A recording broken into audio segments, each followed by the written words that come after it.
And right now, white people are really frightened.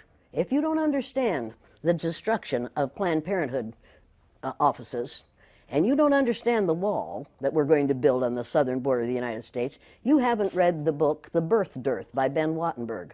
Ben Wattenberg was a brilliant Jewish man who was a member of the American Enterprise Institute, and he wrote a book, the first paragraph of which says, "The main problem confronting the United States today is there aren't enough white babies being born in this country."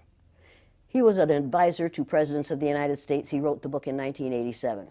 He says if we don't change this and change it rapidly, white people will lose their numerical majority in this country, and this will no longer be a white man's land. Now, I'm not misrepresenting this. I'm telling you exactly, almost exactly what he says. He says there are three things we can do to solve this. Number one, we could pay women to have babies, as they have been doing in Western European nations for years. Then he says, and these are his words, not mine, unfortunately, we would have to pay women of all colors to have babies, so we don't want to do that.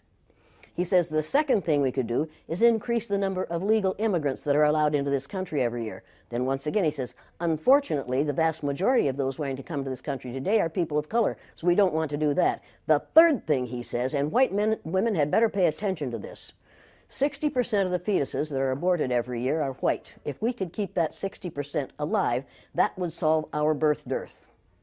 Does that sound like racism to you?